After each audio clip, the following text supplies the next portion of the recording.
What is ch mode. Okay, तो file related permissions भी हैं, उन्हें आप चेंज कर सकते हैं। थोड़ा मैं आपको रिवाइंड कर देता हूँ। ओके, बहुत सारी फाइल है, एक फाइल हम ले लेते हैं ls-l, हमारा फोल्डर था टुडे।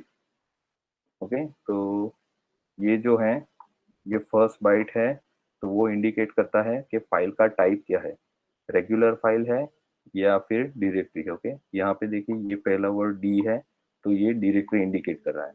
ओके, अगर हाइफन है यानी कि डैश है तो वो रेगुलर फाइल है।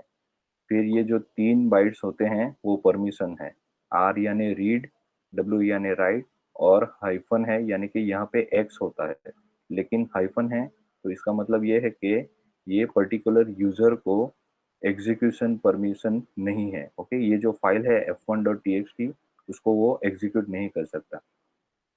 तो ये पहले 3 जो परमिशन के ग्रुप हैं वो यूजर के लिए हैं, सॉरी, ये जो हैं वो यूजर के लिए हैं जिसने ये फाइल बनाई है। Okay, read, right and execution. तीसरे ये जो 3 ग्रुप हैं वो यूजर ग्रुप के लिए है। ओके, फॉर एग्जांपल एक यूजर है, फॉर एग्जांपल आपके TYBCA में से एक यूजर है, उसने ये f1.txt फाइल बनाई है, तो उसका नाम फॉर एग्जांपल जो भी है तो वो इसकी परमिशन ये रहेगी बाय डिफॉल्ट, जिसने ये फाइल बनाई है वो। फिर आप TYBCA के ग्रुप में हो, TYBCA के क्लास में हो, तो उसका ग्रुप है TYBCA, तो उसके क्लास को ये परमिशन रहेगी। ओके, फिर तीसरी है पब्लिक यूजर। पब्लिक यूजर यानी FIBCA के ग्रुप के यूजर भी इसको रीड परमिशन ही एक्सेस है, मतलब फाइल को पढ़ ही सकते हैं। SYBCA के भी लोग इस फाइल को पढ़ सकते हैं, TY और जो आउट ऑफ TYBCA के लोग हैं यानी कि कोई भी यूजर इस फाइल को सिर्फ रीड कर सकता है, राइट नहीं कर सकता है, एग्जीक्यूट भी नहीं कर सकता। ओके, और ये उसका यूजर नेम है, ये मैंने बताया था, ये मैं आपको नहीं बताऊंगा अभी, थोड़ा सीक्रेट है। फिर ये फाइल जब क्रिएट की होगी उसका टाइम है, ये फाइल का नाम है। ओके, तो ये सारी डिस्कस की होगी, डिस्कस किया था, और इसको हम चेंज कैसे कर सकते हैं ch मोड हमने सीखा था। और फिर दूसरा हमने सीखा था कि word count. Okay, WC command है, तो what is word count, WC क्या है ये देख लेते हैं। WC तो प्रिंट न्यू लाइन, यानी कि उस फाइल में कितनी लाइन है वो, फिर वर्ड कितने वर्ड्स हैं, और कितने बाइट, बाइट यानी कैरेक्टर, ये कितने कैरेक्टर हैं उस फाइल में, तो वो हमें देता है। फॉर एग्जांपल एक हम डेमो देखते हैं WC, फिर इस फाइल को मैं WC से यूज करता हूँ, WC f1.txt। Okay, WC no such file और डायरेक्टरी। ओके, हमने टुडे डायरेक्टरी में नहीं गया है। ओके, ये जो है, ये जो फाइल है वो टुडे डायरेक्टरी में है, लेकिन अभी हम कौन सी जगह पे हैं उसके लिए PWD एक्सेस करो, तो अभी मैक की डायरेक्टरी में है, तो अभी हमें टुडे ये डायरेक्टरी में जाना पड़ेगा। तो इसके लिए कमांड है cd यानी कि change directory today.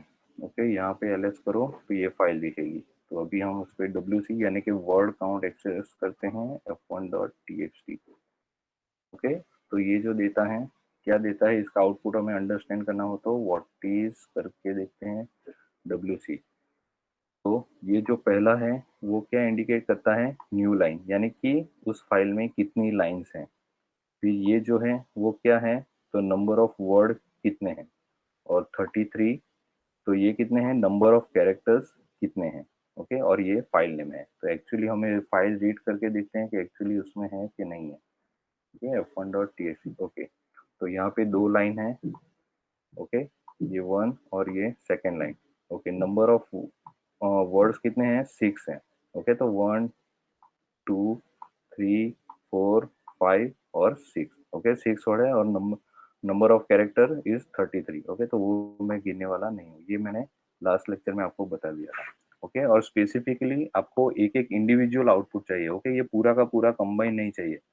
For example सिर्फ लाइन ही चाहिए, तो मेरे पास आपके पास ऑप्शंस है। ओके, ऑप्शंस के लिए मैन कमांड है, मैन WC।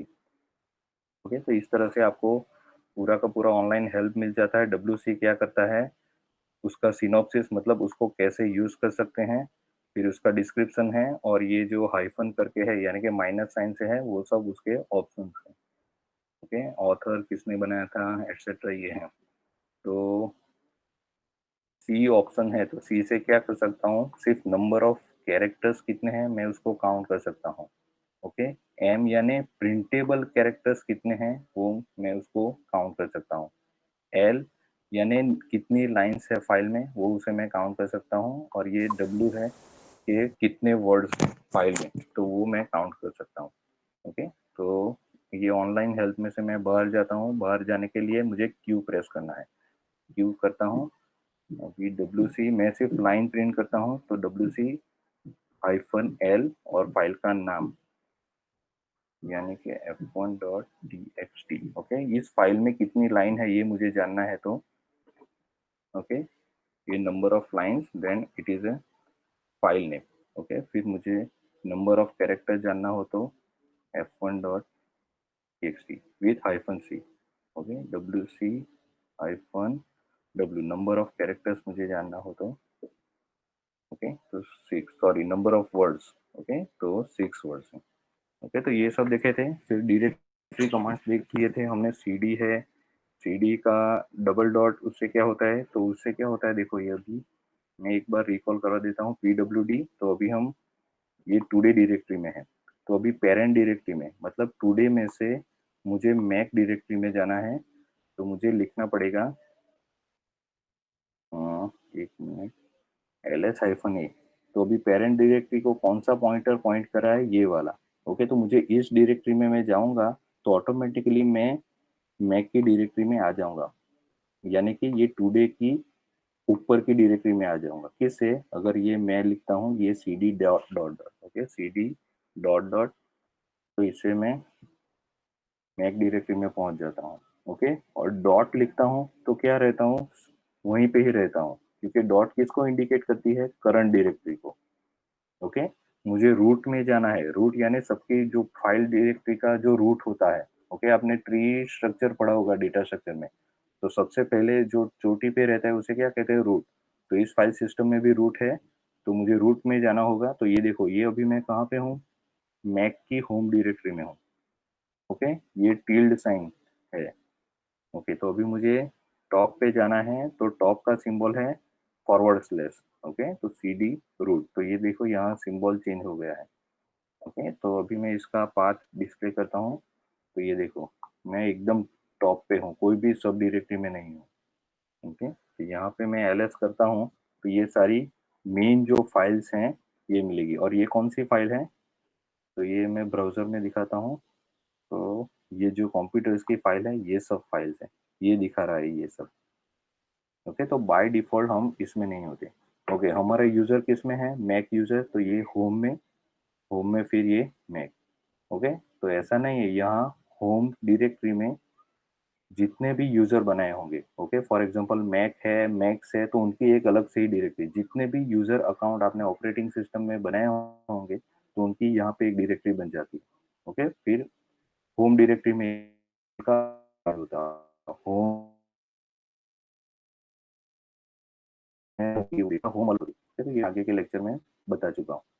अभी यहाँ पे हम पीडब्ल्यूडी यानी कि रूट डायरेक्टरी में है। डायरेक्टली हमें, अगर हम हमारी खुद की होम डायरेक्टरी में जाना है, यानी कि मैक की डायरेक्टरी में जाना है, तो सीडी करके भी जा सकते हैं। सीडी, फिर यहाँ पे होम करो मैक, फिर सीडी में मैक करो, तो इस तरह से। लेकिन डायरेक्टली हमें जाना है एकदम शॉर्टकट में, तो हमारा ये साइन है सीडी स्पेस टिल। ओके, तो उससे हम डायरेक्टली हमारी होम डायरेक्टरी में पहुंच जाएंगे। ओके, तो you can see it is a tilde sign. Okay, PWD करता हूँ तो हम हमारी होम डायरेक्टरी में आ जाएंगे। ओके, फिर सिंपल जो पीडब्ल्यूडी कमांड थे, mkdir थे, तो वो सब हमने बता दिए थे। ओके, एक और बता देता हूँ, cd टुडे। ओके, डायरेक्टरी को रिमूव करना है, ओके, डायरेक्टरी को डिलीट करना है, तो उसके लिए जैसे बनाने के लिए mkdir था। यस, हेलो, आवाज आ रही है, स्क्रीन डिस्प्ले नहीं हो रही है। स्क्रीन नहीं आ रही है, जस्ट मिनट।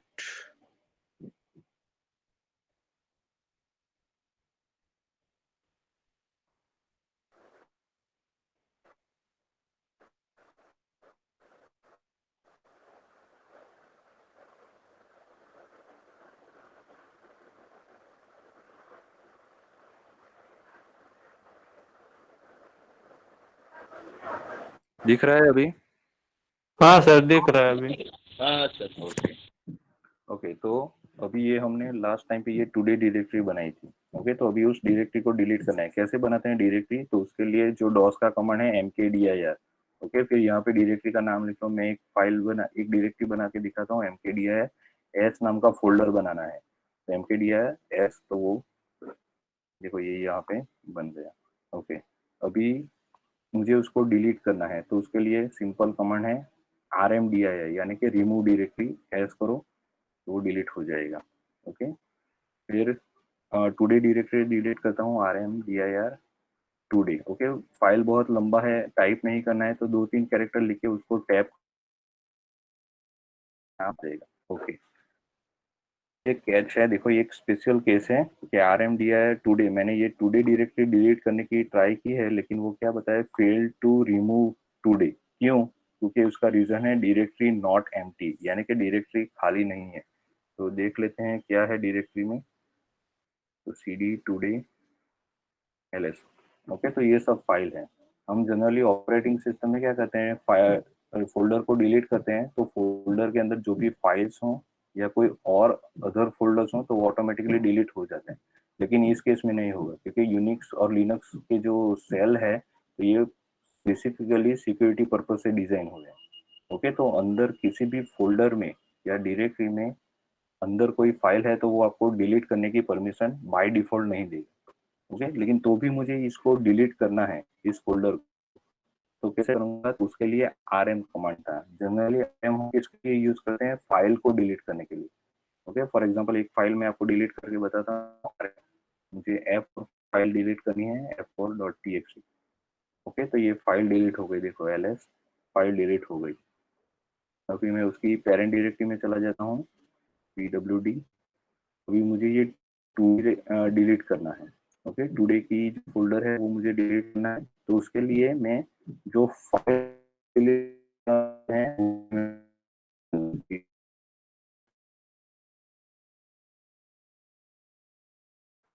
यूज करना है कमांड है, एक ऑप्शन रिकर्सिव। ओके, तो रिकर्सिव ऑपरेशन क्या करना है कि रिमूव फाइल्स।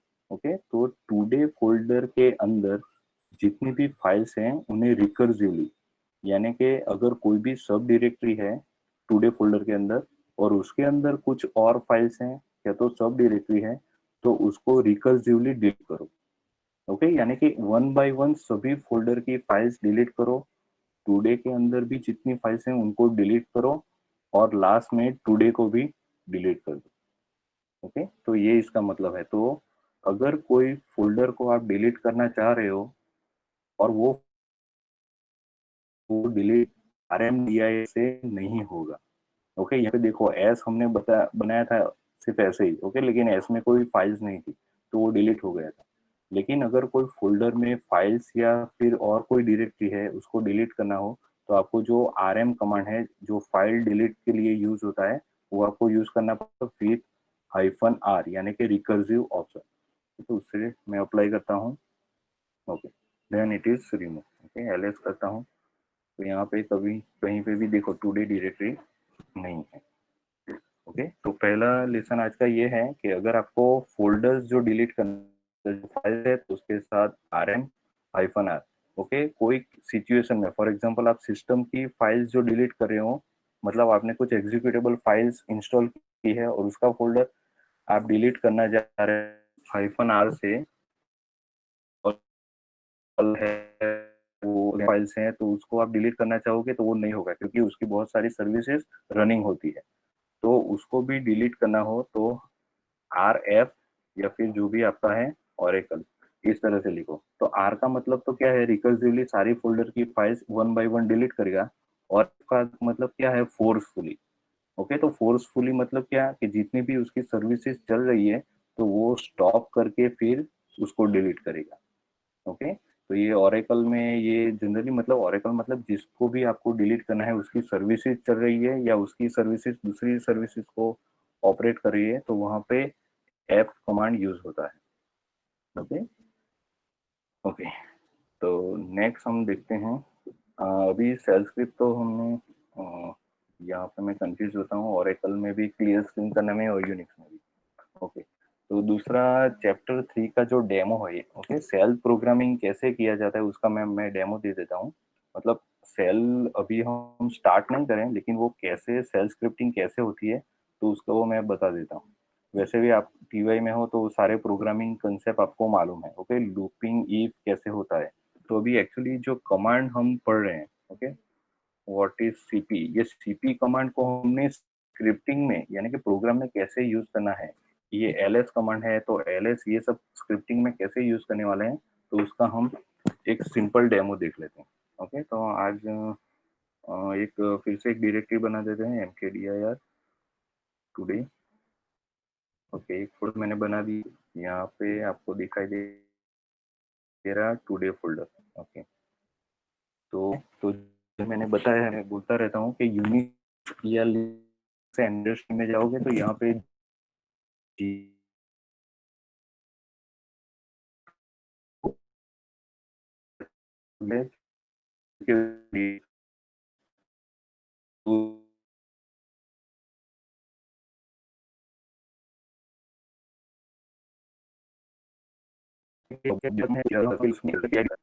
ओके, अभी हमारा फोकस वीआईएम यानी कि एडिट का जो एडिटर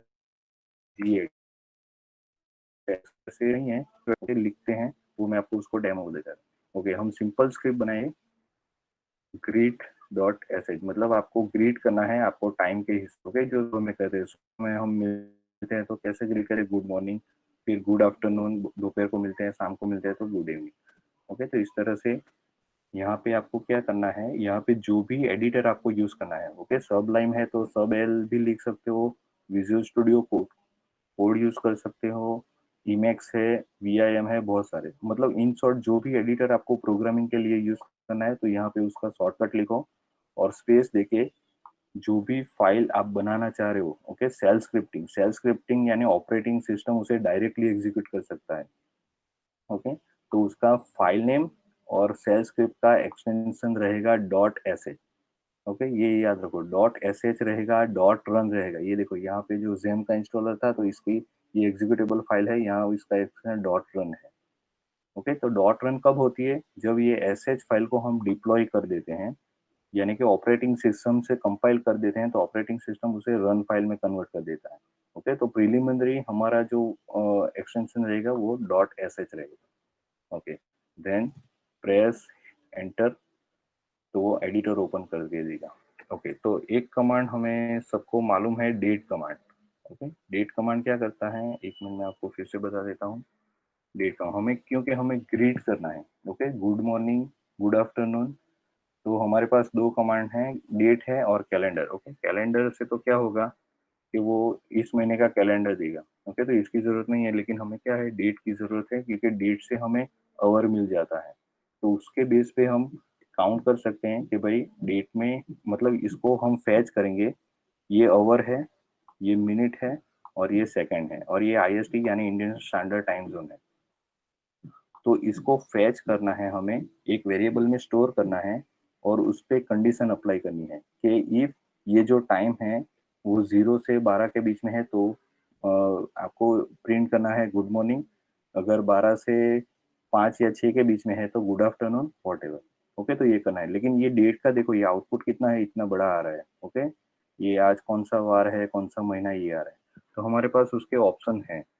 ओके, सिर्फ यही फैच करना है, 09 यानी कि ओवर ही फैच करना है, तो उसके लिए हमारे पास ऑप्शन है। ऑप्शन ट्राई करते हैं, आई थिंक मुझे रिमेम्बर होगा। ओके, मैंने बताया था कुछ भी याद करने की जरूरत नहीं है, मेन फाइल खोल के देख लो। तो यहाँ पे देखो ये ओवर है, ये परसेंटेज एच है और ये ऑप्शंस नहीं है, ये परसेंटेज जो भी है उसे फॉर्मेट स्पेसिफायर कहते हैं, जैसे आप सी प्रोग्रामिंग में यूज करते थे परसेंटेज डी, परसेंटेज सी, उस तरह से। ओके, तो ये परसेंटेज कैपिटल एच है। हेलो, ओके, तो परसेंटेज कैपिटल एच है तो वो हमें ओवर फैच करके देगा, कौन से फॉर्मेट में देगा, 00 से 23 आवर्स में, मतलब 24 आवर फॉर्मेट में वो हमें प्रिंट करके देगा। अगर आई करेंगे तो 0 से 12, ओके, 12 के बाद फिर से 1 2 3 उस तरह से आएगा। तो एक्चुअली अभी अभी गुड इवनिंग भी प्रिंट करवाना है, तो इसीलिए हम ये 24 आवर फॉर्मेट लेंगे। ओके, तो %h उसका फॉर्मेट है।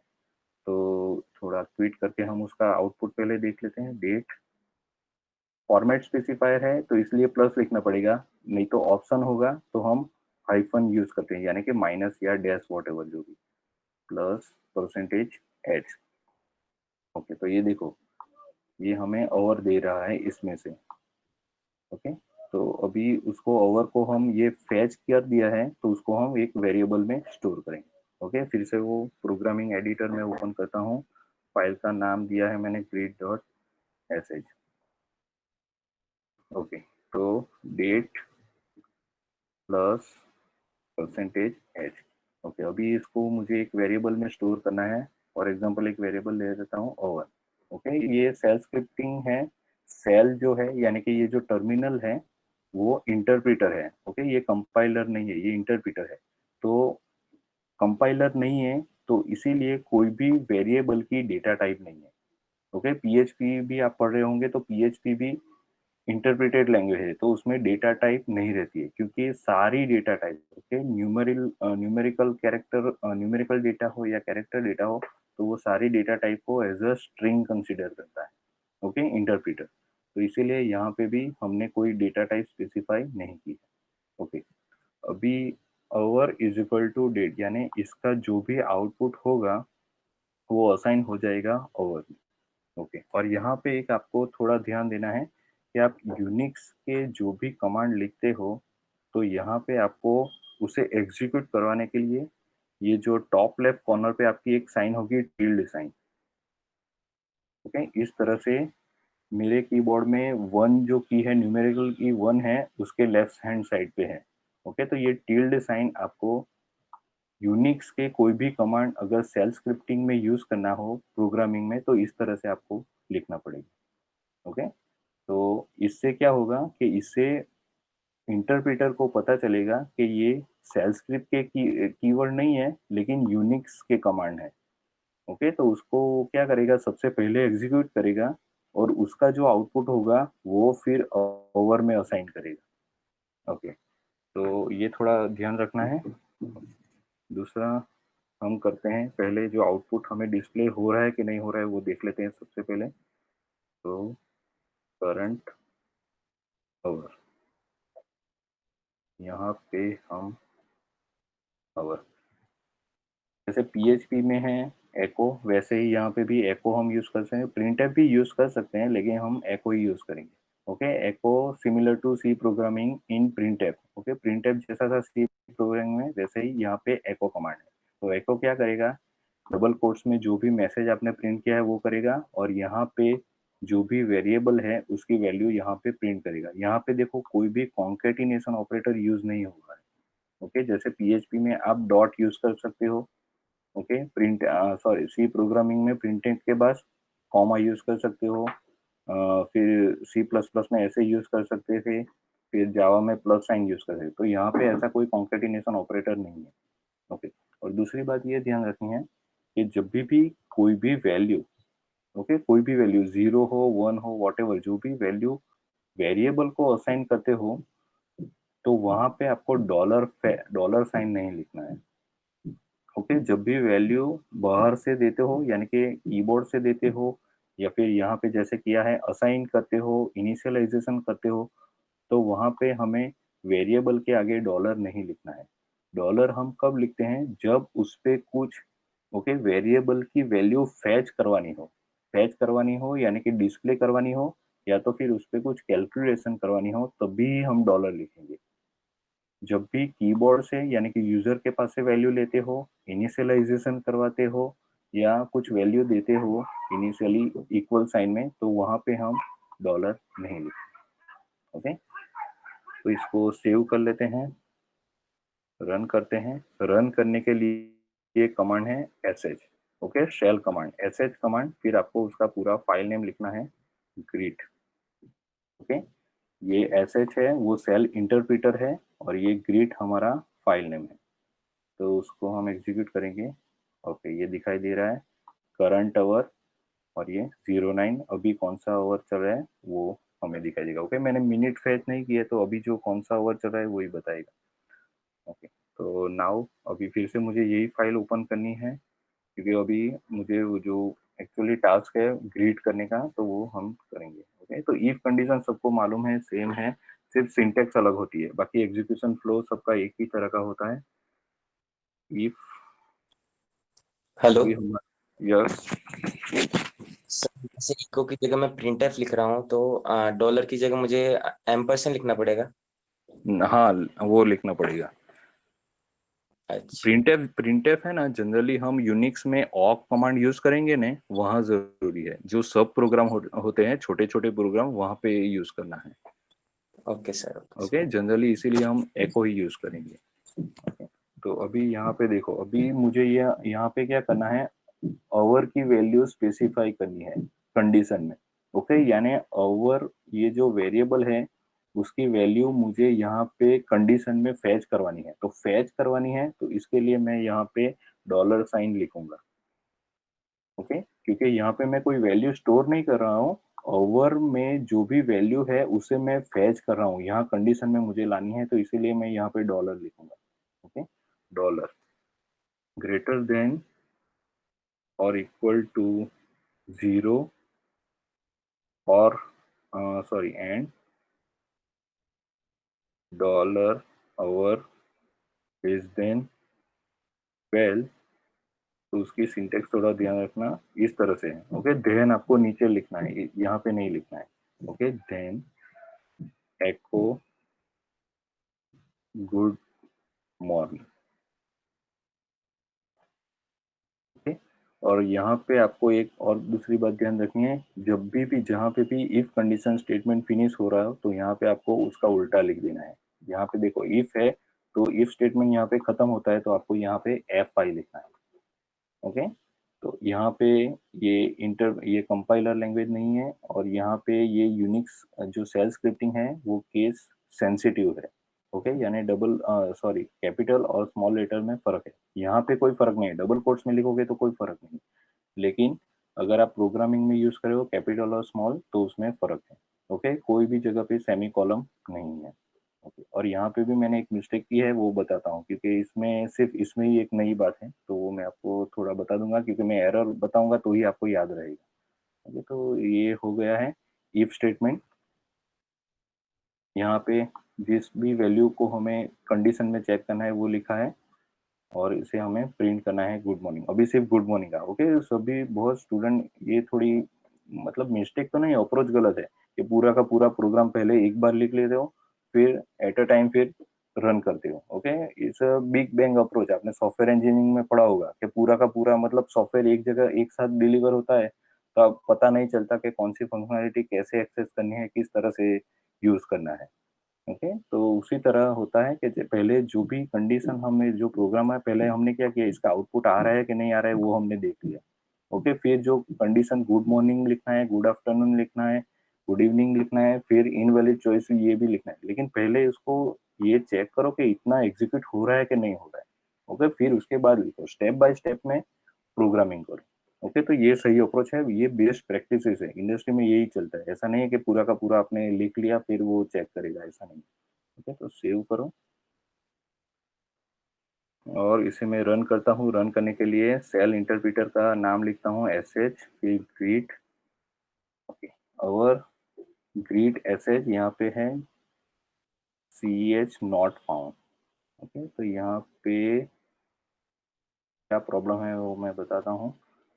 तो यहाँ पे आपको ग्रेटर देन, जो ग्रेटर देन और इक्वल टू है, ये सारे ऑपरेटर। ओके, मैंने ये आपको बताया था कि ये सारे जो ऑपरेटर है वो स्पेशल ऑपरेटर है। फॉर एग्जांपल कैट में यूज होता है। Okay, redirection operator, double redirection operator, triple भी है, पाइप भी है। तो ये सारे सिंबल्स है ना, ये यूनिक्स के कमांड के लिए यूज होते हैं।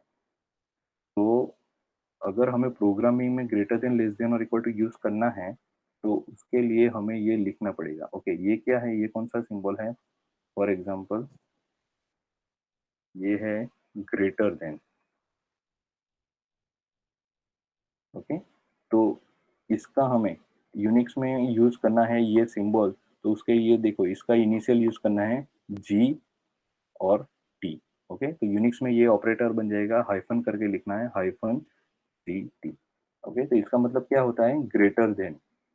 अगर ग्रेटर देन और इक्वल टू होगा, ओके, ये मैं आपको एक बार बता देता हूँ, ग्रेटर देन और इक्वल।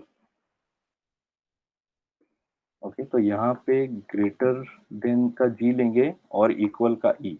ओके, तो ग्रेटर देन और इक्वल टू लिखना होगा तो हाइफन करके जी ई। ओके, वैसे ही लेस देन लिखना है तो एल टी होगा, और लेस देन और इक्वल टू लिखना है तो एल ई। ओके, तो इसी तरह हमें यहाँ पे ग्रेटर देन और इक्वल टू लिखना है तो जी ई। ओके, ग्रेटर देन का जी और इक्वल टू का ई। ओके, उसी तरह यहाँ पे लेस देन लिखना है तो हाइफन एल टी। ओके, हो गया। तो ये थोड़ा आपको ध्यान रखना है, ये थोड़ा शुरुआत में परेशानी होगी क्योंकि इतने 2-3 साल से आपने यही प्रोग्रामिंग किया है, तो एक बार प्रैक्टिस हो जाएगी तो कुछ प्रॉब्लम नहीं होगी। दूसरे हैं, अभी रन करके देखते हैं हम। Current hour 04 not found. Okay, और एक है यहाँ पे आपको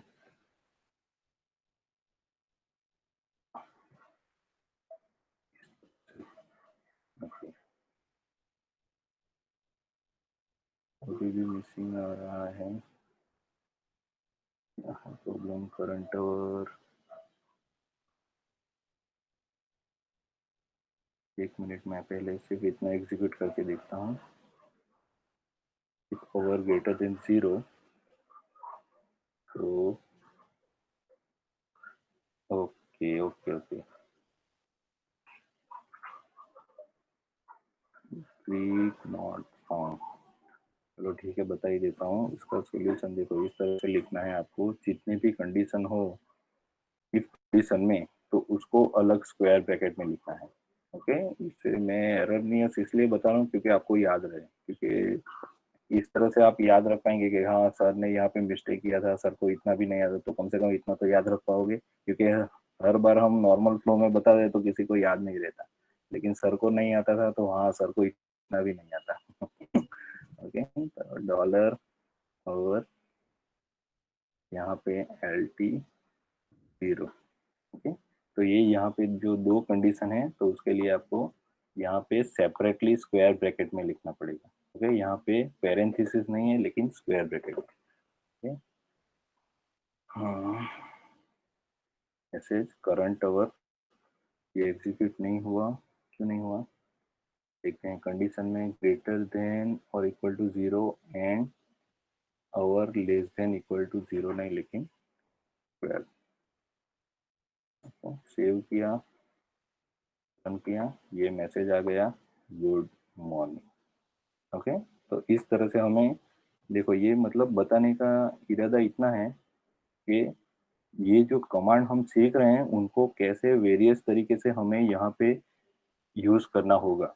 ओके, ये एलएस है, सीपी है, ये सब ये जो कमांड है तो वो यहाँ पे प्रोग्रामिंग में कैसे उनको यूज करना है तो वो मैं आपको एक डेमो दे रहा हूँ। ओके, ऐसे ऑप्शंस है, एलएस कमांड यूज करोगे, एमवी, एमके, डीआईआर, बहुत सारी, क्योंकि बहुत सारी जगह पे ऐसी होगी जहाँ पे आपको ऑटोमेशन, ओके, आपको ऐसा कुछ चाहिए कि आप पीसी स्टार्ट करते हो तो ऑटोमेटिकली ओरेकल सर्विस स्टार्ट हो जानी चाहिए, जेम सर्वर भी स्टार्ट होने चाहिए। अभी क्या आप खुद मैन्युअली कर रहे हो, ओके, ओरेकल या पीएचपी का अपाचे सर्वर स्टार्ट कर रहे हो, फिर उसका माईएसक्यूएल सर्वर स्टार्ट कर रहे हो, तो वो है।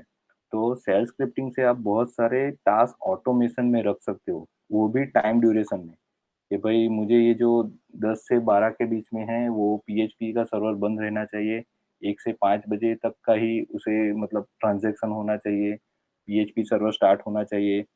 फिर जो रिजर्वेशन या ऐसा बुकिंग हो तो आपने ड्यूरेशन रख सकते हो कि 10 से 12 के बीच में जो पीक आवर होता है उसमें ऑपरेशन सबसे ज़्यादा होते हैं, तो 10 से 1 बजे के टाइम आप थ्रेड उसका बढ़ा सकते हो। ओके, मतलब वो ऑपरेटिंग सिस्टम है कि उसको मैक्सिमम रिक्वेस्ट एक्सेप्ट करे, सर्वर की तरफ से जो भी आ रही है तो उसको हैंडल करने की परमिशन दे, ऑपरेटिंग सिस्टम उस दौरान मिनिमाइजेशन में जाए।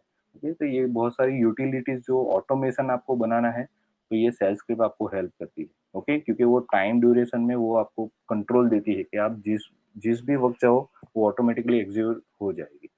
ओके, तो अभी I think hello sir, yes. जब भी वेरिएबल लेना होगा उसके आगे डॉलर लिखना ही पड़ेगा।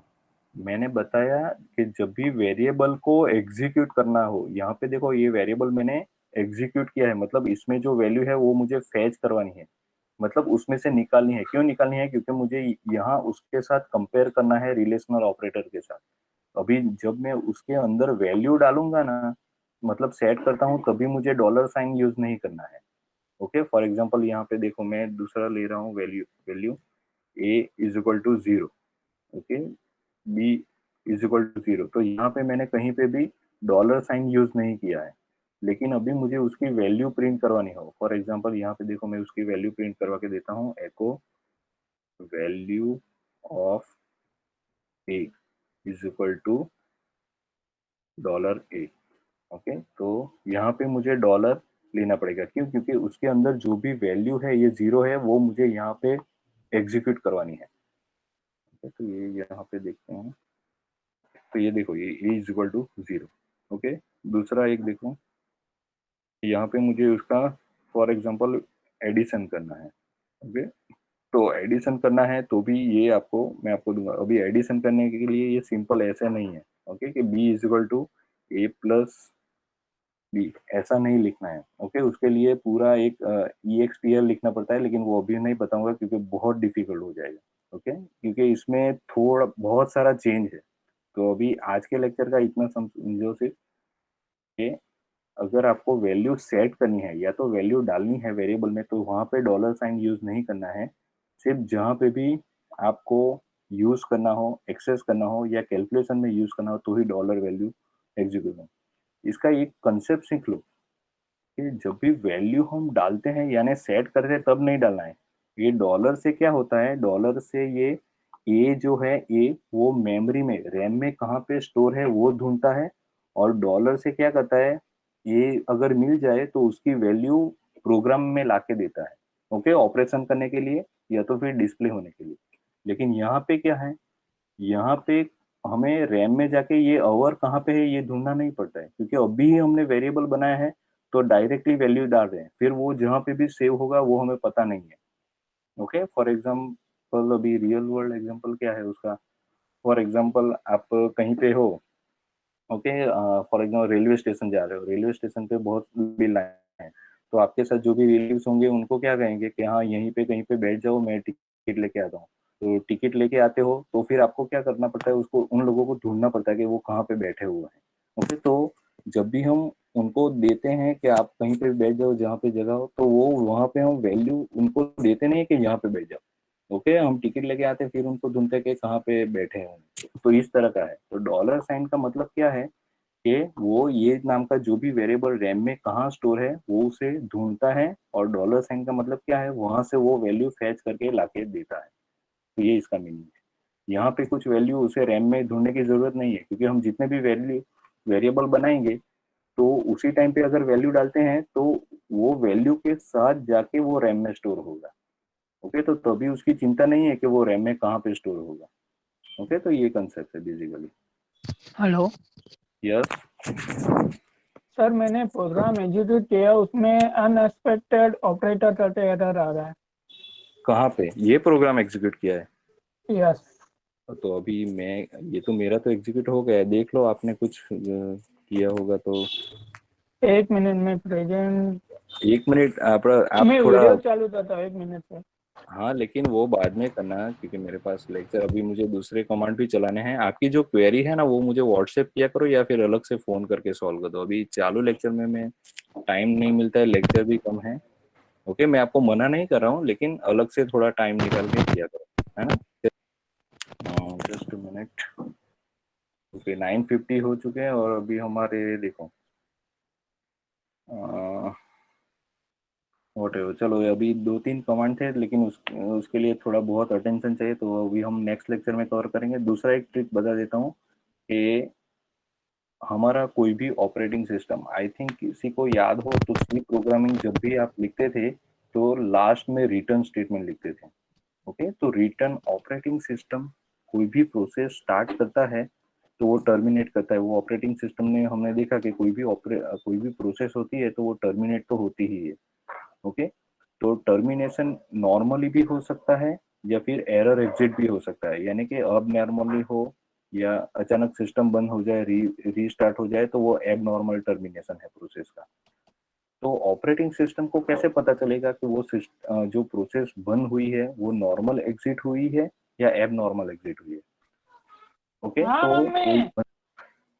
कोई भी प्रोसेस हो तो वो इंडिकेटर देती है ऑपरेटिंग सिस्टम को कि हाँ, मैंने ऑपरेशन जो है मेरा वो नॉर्मली एग्जीक्यूट कर दिया है या तो फिर नहीं हुआ है। ओके, तो वो प्रोसेस कैसे इंडिकेट करेगी? वो कुछ वैल्यू ऑपरेटिंग सिस्टम को डिस्प्ले करती है। फॉर एग्जांपल, आपने सी प्रोग्रामिंग एग्जीक्यूट किया है, सी प्रोग्राम का छोटा कोई प्रोग्राम था, तो अगर वो नॉर्मल एग्जीक्यूट हो जाता है तो वो रिटर्न करता है 0। ओके, अगर आप रिटर्न के बाद कुछ भी नहीं लिखते तो बाय डिफॉल्ट वो रिटर्न 0 करता है। ओके, अगर नॉन जीरो वैल्यू हो, 1 हो, -1 हो या कोई भी हो, 2 3 4, तो उसका मतलब क्या है कि ये जो आपका जो प्रोग्राम आपने एग्जीक्यूट किया है, यानी कि प्रोसेस जो एग्जीक्यूट की है, वो एब नॉर्मल एग्जिट हुई है, मतलब उसमें कुछ भी एरर या कुछ भी प्रॉब्लम आई है। ओके, तो इस तरह से ऑपरेटिंग सिस्टम को पता चलता है कि प्रोसेस नॉर्मली टर्मिनेट हुई है या एब नॉर्मली, यानी कि उसमें कुछ प्रॉब्लम आई है। तो हर एक प्रोसेस अपना काम पूरा होने के बाद ऑपरेटिंग सिस्टम को 0 या तो फिर नॉन जीरो वैल्यू देती है। 0 वैल्यू देती है तो उसका मतलब है कि प्रोसेस सक्सेसफुली कंप्लीट हुई है। अगर नॉन जीरो वैल्यू देती है, 1 2 3 या नेगेटिव वैल्यू देती है, तो उसका मतलब है कि वो एब नॉर्मल टर्मिनेशन हुआ है प्रोसेस का। ओके, तो उसके कंसेप्ट में उसके रिलेटेड एक कंसेप्ट था, लेकिन हम नेक्स्ट लेक्चर में पढ़ेंगे। ओके, तो जो भी हो आपके फ्रेंड्स को बोलो कि लेक्चर अटेंड करें रेगुलरली, और जो भी असाइनमेंट आपके, आई थिंक नेक्स्ट वीक से असाइनमेंट भी स्टार्ट हो जाएंगे। ओके, तो thank you for attending. Thank you sir. Thank you. रुको रुको, एक मिनट, कोई जाना नहीं, मैं आपके अटेंडेंस ले रहा हूँ।